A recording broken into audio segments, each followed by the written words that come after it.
3절까지의 말씀 함께 소리내서 읽도록 하겠습니다. 하나님의 뜻을 따라 그리스도 예수의 사도로 부르심을 받은 바울과 형제 소스데네는 고린도에 있는 하나님의 교회 곧 그리스도 예수 안에서 거룩하여 주고 성도라 부르심을 받은 자들과 또 각처에서 우리의 주 곧 그들과 우리의 주 되신 예수 그리스도의 이름을 부르는 모든 자들에게 하나님 우리 아버지와 주 예수 그리스도로부터 은혜와 평강이 있기를 원하노라. 아멘. 오늘 이렇게 많이 안 나오실 줄 예상하고 있었는데 가장 중요한 게 선거 결과 개표 방송이 있는 날이라 이렇게 많은 분들이 못 나오실 거라고 예상했는데 그래도 그런 유혹을 딛고 이 자리에 나오신 여러분을 주님의 이름으로 환영하고 축복합니다. 합주적으로 인사하시겠습니다. 예수님 부활하셨습니다. 예수님 부활하셨습니다. 예수님 부활의 기쁨이 오늘도 우리에게 모두에게 차고 넘치는 거룩한 하루가 되시기를 주님의 이름으로 축복합니다. 오늘 고린도전서 1장 1절부터 3절까지의 말씀을 가지고 교회란 무엇인가 라는 제목으로 여러분들과 함께 이제 말씀을 나누게 되길 원합니다. 고린도전서를 함께 읽는 이제 세 번째 시간인데요. 이 1절부터 3절은 굉장히 평이한 내용으로 나와 있습니다. 발신자가 누구인지, 수신자가 누구인지 그런 내용들을 담고 있는 게 1장 1절부터 이제 3절까지의 내용인데요. 편지를 쓰고 있는 사람은 바로 바울과 소스데네입니다. 그래서 하나님의 뜻을 따라 그리스도 예수의 사도로 부르심을 받은 바울과 형제 소스데네가 이제 편지를 지금 쓰고 있다라는 것을 이제 알려주고 있습니다. 사도 바울은 자기 자신을 소개할 때 하나님의 뜻과 부르심에 대해서 강조하고 있습니다.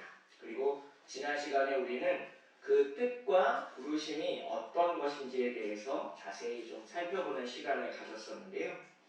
오늘은 수신자인 고린도 교회에 대해서 살펴보는 시간을 함께 갖도록 하겠습니다. 이 지도에서 보시듯이 이제 고린도 교회가 위치한 이 고린도라는 도시는 그리스 지역에 위치해 있는 이제 항구 도시입니다. 그림에서 보시듯이 이제 아테네와 스파르타 사이에 위치한 작은 해협이 있는데요. 그 해협에 위치한 도시가 바로 고린도라는 도시입니다. 이제 지도에서 빨간색으로 표시되어 있는 부분인데요. 그래서 배가 지나다니기가 굉장히 용이하고 이제 배에서 물건을 내려 이제 그 그리스 북쪽, 남쪽으로 물건을 실어 나르기에 굉장히 전략적으로 좋은 도시입니다. 그래서 이 고린도 지방에 갖는 어떤 특징들이 한 세 가지가 있는데요. 첫 번째 특징은 이 고린도는 무역의 중심지라는 것입니다. 그래서 앞에서 지도에서 보셨듯이 이제 항구가 크게 있었는데요. 인천이나 부산과 같이 이렇게 큰 항구가 이 고린도라는 도시에 있었습니다. 그래서 이제 물건을 싣고 로마로 이제 운송을 한다든지 혹은 로마나 다른 지방에서 온 물건들을 이제 내려서 이제 그리스 전역으로 이제 배포하기에 가장 좋은 위치에 위치하고 있는 곳이 이 고린도라는 도시였습니다. 그래서 이제 많은 사람들이 몰려들기 시작했고 이제 그 장사가 그리고 무역이 굉장히 활발한 도시가 이 고린도라는 도시였습니다. 그래서 이 고린도라는 도시는 두 번째로 이제 관광의 중심지가 되었습니다. 이제 고대 도시를 연구하는 사람들의 자료에 따르면요, 대략 이 고린도라는 도시에 9만 명이 모여서 산 적이 있다라고 합니다. 그래서 항구 도시에서 일하기 위해서 이곳 저곳에서 사람들이 모여들었는데요. 그래서 다양한 사람들이 모여서 생활하는 공간이었기 때문에 문화가 발달하기에 아주 좋은 토양을 가지고 있었습니다. 그래서 이 고린도라는 도시는 볼거리가 매우 풍성했는데요. 그 중에서 가장 백미는 이제 이스트무스라는 경기였습니다. 오늘날의 이제 올림픽과 같은 경기가 2년마다 한 번씩 이 고린도라는 도시에서 개최되었는데요. 그래서 그리스 지역에서 펼쳐지는 3대 스포츠 중에 하나로 이 이스트무스 경기가 펼쳐졌습니다. 그래서 로마나 이제 그 심지어는 시리아 또 이제 이집트에서부터 사람들이 올라와서 그 경기를 관람하고 그 경기에 참가하기 위해서 많은 사람들이 모여 있었고요. 그래서 이제 수많은 사람들이 그 도시에 왔다 갔다 하는 그런 이제 관광 중심, 문화 중심의 도시가 바로 고린도라는 도시였습니다. 마지막 세 번째로는 이 고린도라는 도시는 계획 도시였습니다. 이제 원래의 고린도 성은 로마와 그리스 사이의 전쟁으로 인해서 이제 무너지게 되었고요. 이제 다시 새로 지은 것이 바로 오늘 본문에 등장하는 고린도라는 도시입니다. 퇴역한 로마 군인들이 은퇴하고 거주해서 살만한 도시를 이제 황제가 짓기 시작했고요. 그 중에 하나가 이제 고린도라는 도시였습니다. 우리가 일산이나 분당과 같은 도시를 신도시 혹은 계획도시라고 부르는데요. 지금부터 2000년 전에 이 계획도시라는 것이 실제로 있었고 이제 로마가 그것을 만들었다라는 사실이 매우 흥미롭습니다. 그래서 오늘 사도 바울은 이 고린도 지방에 있는 교회를 향해 편지를 쓰고 있는데요. 그 쓰는 그 행간에 교회란 어떠해야 된다라는 것들을 이야기하고 있습니다. 오늘 본문 2절의 말씀 함께 읽기를 원하는데요. 오늘 본문 2절의 말씀 함께 소리내어 읽도록 하겠습니다. 시작. 고린도에 있는 하나님의 교회 곧 그리스도 예수 안에서 거룩하여지고 성도라 부르심을 받은 자들과 또 각처에서 우리의 주 곧 그들과 우리의 주 되신 예수 그리스도의 이름을 부르는 모든 자들에게. 아멘. 그래서 여기서 제가 색칠한 것들을 잘 살펴보시면 사도 바울이 원하는 교회의 모습 몇 가지를 이제 찾아볼 수 있는데요. 그 중에 첫 번째는 이제 교회는 하나님께 붙잡혀 있어야 한다라는 것입니다. 그래서 오늘 본문에 나오는 이 앞에 나온 글씨 함께 따라서 읽도록 하겠습니다. 시작. 교회는 하나님께 붙잡혀 있어야 합니다. 아멘. 그래서 이 교회라는 말을 이제 한자말로 풀어보면 가르칠 교자에 모일 회자라는 한자말을 쓰게 됩니다. 그래서 이 한자말을 그대로 우리말로 이제 옮겨보게 되면 어떤 특정한 가르침을 본받고 익히기 위해서 모이는 모임이라는 뜻을 가지고 있습니다. 그래서 이 교회라는 말에는 이제 뭉쳐야 된다, 하나가 되어야 된다라는 의미가 굉장히 강하게 내포되어 있습니다. 그래서 이 우리끼리 모인 어떤 단체의 성격이 이 교회라는 말 안에 은연중에 담겨 있습니다.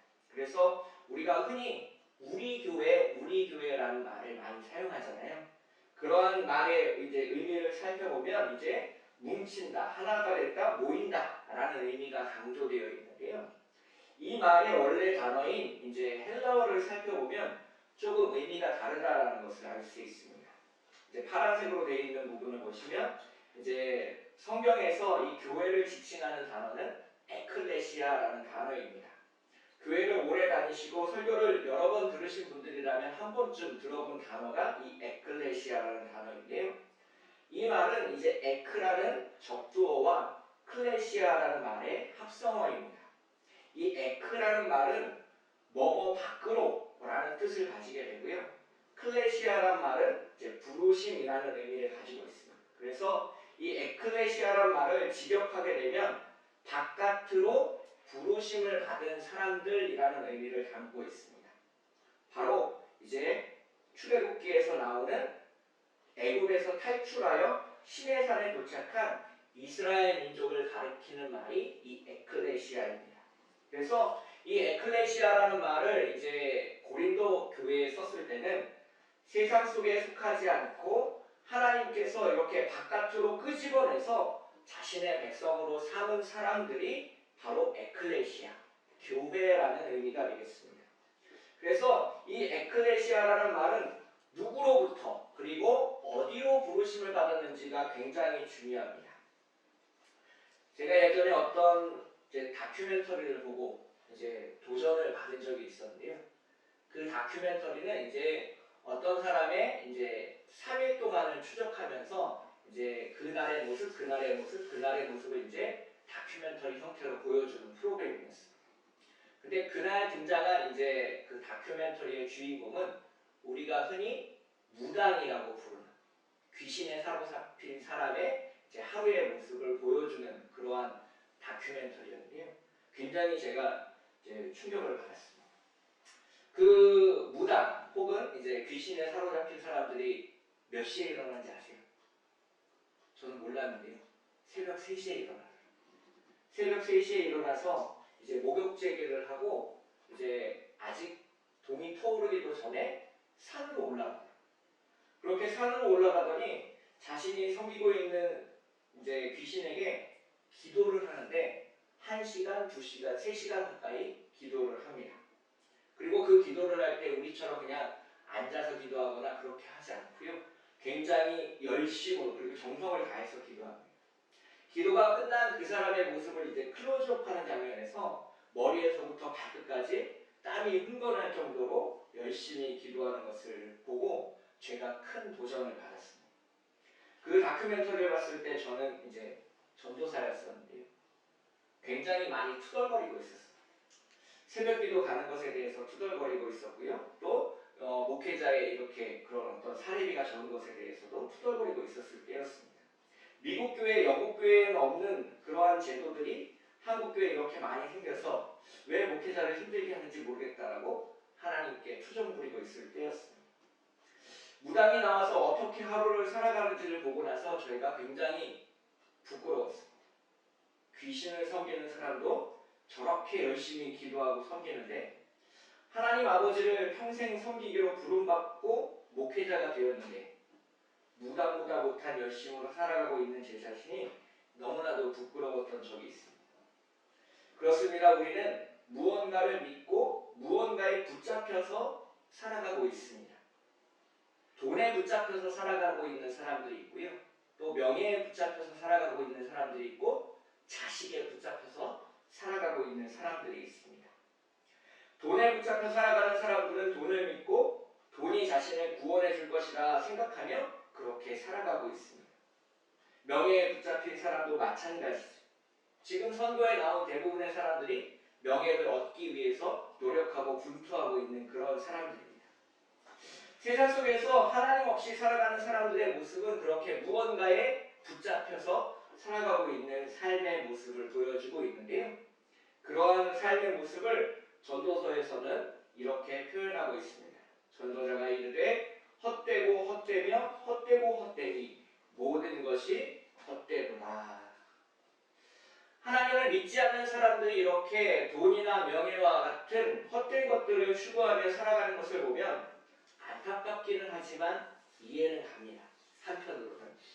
그런데 하나님을 믿고 세례를 받고 교회 안에서 예배를 드리며 살아가는 사람들 중에서도 똑같은 모습으로 살아가는 사람들이 있다는 것을 깨닫고 나서 굉장히 안타깝고 슬퍼한 적이 있습니다. 우리가 교회라고 이름할 때는 하나님께 붙잡힌 사람이 되어야 되는데 우리가 하나님께 붙잡히기보다는 세상에 붙잡혀서 돈에 붙잡혀서 명예에 붙잡혀서 권력에 붙잡혀서 살아가고 있는 그러한 모습을 보게 되면 안타까움을 넘어 분노가 치밀어 오를 때도 있습니다. 안양 초대교회 성도 여러분, 하나님께 붙잡힌 교회가 되시길 주님의 이름으로 축복합니다. 우리는 세상 속에서 살고 있지만 세상 사람들과는 다른 삶을 살아가고 있습니다. 우리는 하나님께 붙잡힌 사람입니다. 우리는 세상 속의 가치를 인정하지 않습니다. 하나님이 우리를 책임져 주실 것을 믿기 때문에 그렇습니다. 그래서 주님께 기도하시고요. 하나님 아버지를 의지하시고 우리를 만드신 분이, 우리를 창조하신 분이 우리를 인도해 나가실 것을 믿고 고백하는 우리 모두가 되시길 주님의 이름으로 축복하겠습니다. 그래서 세상 속에서 세상 사람들과 더불어 살지만 하나님께 붙잡힌 바 되어 하나님 나라를 살아가고 있는, 부활을 살고 있는 예수 그리스도의 십자가를 붙잡으며 나아가고 있는 안양 초대교회 성도 여러분 되시기를 주님의 이름으로 축복하겠습니다. 그래서 교회가 무엇인가? 첫 번째로 하나님께 속한, 하나님께 붙잡힌 사람들이다라는 것을 함께 살펴보았습니다. 두 번째로 교회가 무엇인가에 대해서 살펴보려고 하는데요. 2절의 말씀 다시 한번 읽도록 하겠습니다. 시작. 고린도에 있는 하나님의 교회 곧 그리스도 예수 안에서 거룩하여지고 성도라 부르심을 받은 자들과 또 각처에서 우리의 주 곧 그들과 우리의 주 되신 예수 그리스도의 이름을 부르는 모든 자들에게. 아멘. 그래서 제가 2절에서 앞부분에 요 노란색으로 칠해놓은 요 부분에 이제 형광펜으로 이제 칠해 놓으시면 좋을 것 같습니다. 그래서 교회가 어떠해야 된다라는 것의 두 번째 힌트가 이제 여기에 담겨져 있는데요. 바로 교회는 거룩해야 한다는 겁니다. 저를 따라해 보실까요? 함께 읽겠습니다. 시작. 교회는 거룩해야 합니다. 아멘. 찬송가 중에 우리가 자주 부르는 찬송가 중에 이런 찬송가가 있습니다. 거룩 거룩 거룩 전능하신 주님 이른 아침 우리 주를 찬송합니다. 찬송가 8장에 나와 있는 이제 거룩 거룩 거룩이라는 찬송가인데요. 우리는 하나님을 거룩하신 하나님이다 부르고 성도들을 거룩한 사람들이다라고 부르게 됩니다. 그래서 교회는 거룩해야 된다라고 이야기를 쉽게 하는데요. 문제는 이 거룩이라는 말의 뜻을 잘 모른다는 데 있습니다. 제가 만약에 여기 계신 분 중에 한 분을 붙잡고 거룩함이 무엇입니까? 라고 이제 질문을 드리면 굉장히 얼굴이 빨개지시면서 난처해지실 겁니다. 왜 목사님이 나한테 그런 질문을 해서 이렇게 어렵고 힘들게 만드냐, 그런 표정을 아마 저를 쳐다보실 겁니다. 그래서 제가 이 거룩함에 대해서 좀 준비해봤습니다. 이 거룩하다라는 말이 순 우리말이더라고요. 그래서 이 17세기에는 거룩하다라는 단어가 이제 처음 문서에 이제 나온다고 합니다. 그래서 비슷한 말로는 뭐 성결하다, 높다, 귀하다, 고결하다라는 말이 이제 쓰이게 되고, 사전적 의미로 이 거룩하다라는 말을 찾아보면 성스럽고 위대하다라는 의미로 이제 풀이가 됩니다. 근데 이런 사전적인 의미로 우리가 거룩함을 이해하기는 더 어려운 것 같습니다. 그래서 제가 이렇게 오랫동안 이 거룩함에 대해서 어떻게 쉽게 설명할 수 있고 마음에 확 와닿게 이야기할 수 있을까 이제 고민을 좀 많이 해봤는데요. 이제 두 가지 측면에서 이 거룩함을 설명할 수 있을 것 같습니다. 첫 번째는 거룩한 것은 구별된다라는 겁니다. 이 거룩한 것은 구별된다라는 이야기를 하는데요. 우리가 흔히 목회자는 거룩하다라는 이제 이야기를 하지 않습니까? 거기에는 구별된 사람이라는 뜻이 담겨져 있습니다. 세상 속에서 하나님의 말씀을 설교하기 위해서, 전하기 위해서 따로 떼어놓은 사람, 구별한 사람들을 우리는 목회자다라고 부르고요, 목사라고 부르게 됩니다. 그래서 우리는 교회 다니는 사람을 거룩하다라고 말할 때 세상 속에서 하나님께 속한 사람으로 따로 떼어놓은 사람, 구별한 사람을 이제 거룩하다, 성도다라고 이야기하게 됩니다. 그래서 이 구별된다라는 것은 외적으로 이제 차이가 있다라는 것을 의미하게 됩니다. 그래서 교회 다니는 사람들은 술을 마시지 않고요, 교회 다니는 사람들은 이제 담배를 피지 않습니다. 그리고 교회 다니는 사람들은 제사를 지내지 않는 것을 믿지 않는 사람들도 이제 다 알 수 있을 만큼 이제 구별되는 삶을 우리가 살아가고 있습니다. 여기에서 제사의 문제를 잠깐 이제 살펴보고 넘어가고자 하는데요. 제가 중학교에서 이제 고등학교로 올라갈 때 함께 교회 다니던 형이 어느 날부터인가 교회에 나오지 않게 되었습니다. 어디 갔나, 이 형이 이사를 간 건 아닌데 어디 갔나라고 알아봤더니 성당으로 옮겼더라고요. 그래서 나중에 이제 우연히 만날 기회가 있어서 왜 성당으로 옮기셨냐고 이제 물어본 적이 있습니다. 대답이 좀 이랬습니다. 성당에서는 술을 마셔도 되고 담배를 피워도 되고 제사를 지내도 된다고 해서 옮겼다라는 이야기를 듣고 저 어린 나이에 굉장히 큰 충격을 받은 적이 있습니다. 믿음과 세상 사이에서 적당히 타협하기 위해서 이제 성당으로 옮긴 것 같아서 좀 배신감마저 든 적이 있었는데요. 제가 목회자가 될 때까지 32년 동안 저희 집에서는 제사가 있었습니다. 1년에 6번의 제사가 있었고요. 밤 12시에 꼬박꼬박 제사를 지냈습니다. 제 경험상 그것만은 꼭 말씀드릴 수 있는데요. 우리가 제사에서 절을 하는 그 순간 우리는 10계명의 첫 번째 계명을 어기게 된다는 것입니다. 너는 나 외에는 다른 신들을 내게 두지 말라. 그것들에게 절하지 말며 그것들을 섬기지 말라라고 말씀하신 하나님의 말씀에서 우리가 벗어난다라는 것을 의미하고 있습니다. 그래서 이 거룩함이라는 것은 구별됨을 의미하고 거기에는 하나님을 위해서 우리가 타협할 수 없는 어떤 선이 존재한다라는 것을 내포하고 있습니다. 아담과 하와가 선악과를 먹는 것을 금했던 것처럼 하나님을 믿는 사람들이 세상 속에서 넘어서는 안 되는 어떤 바운더리가 있다라는 것을 우리는 알 수 있는데요. 이 거룩함에는 그래서 이 구별됨과 또 한 가지가 필요한데요. 바로 완전함입니다.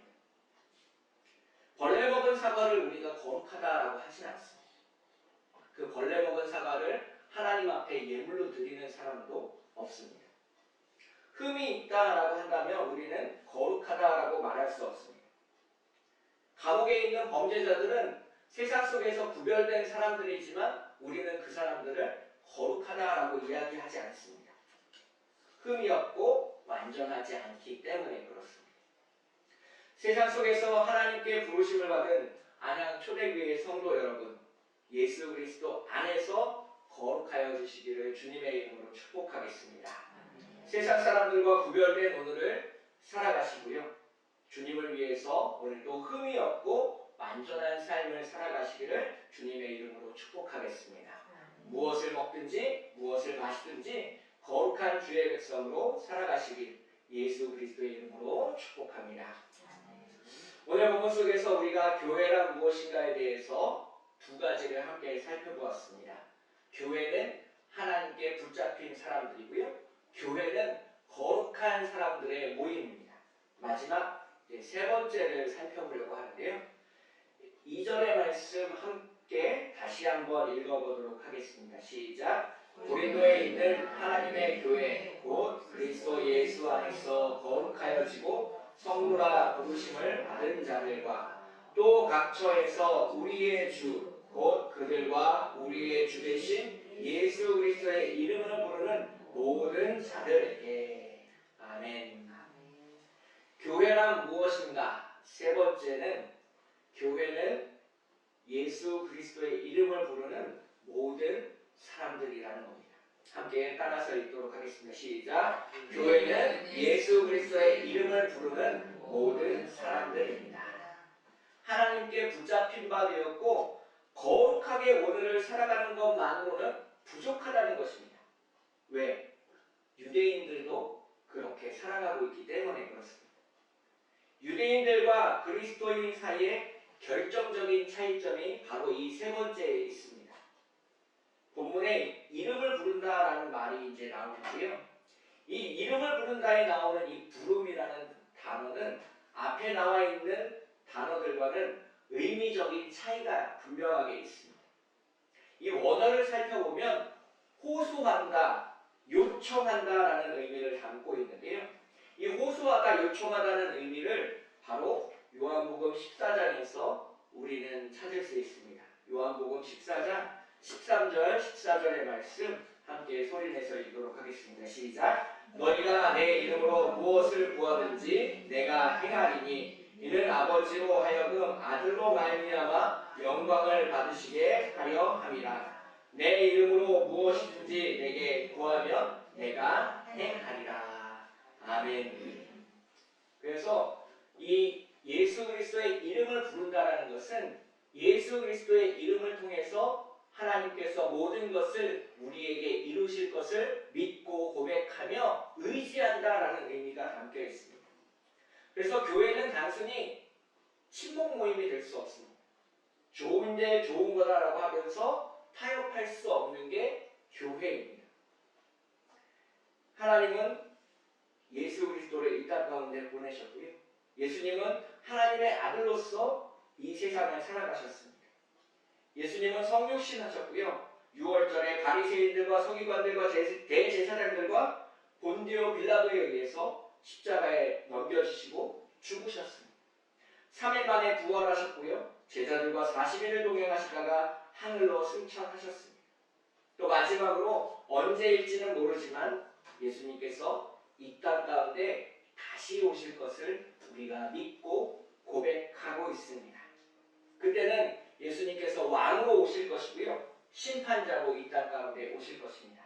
우리가 믿는 것이 이것이고요. 우리는 예수 그리스도를 믿습니다. 교회는 이 예수 그리스도의 이름 외에 다른 이름을 주신 일이 없다라는 것을 강조하고 있습니다.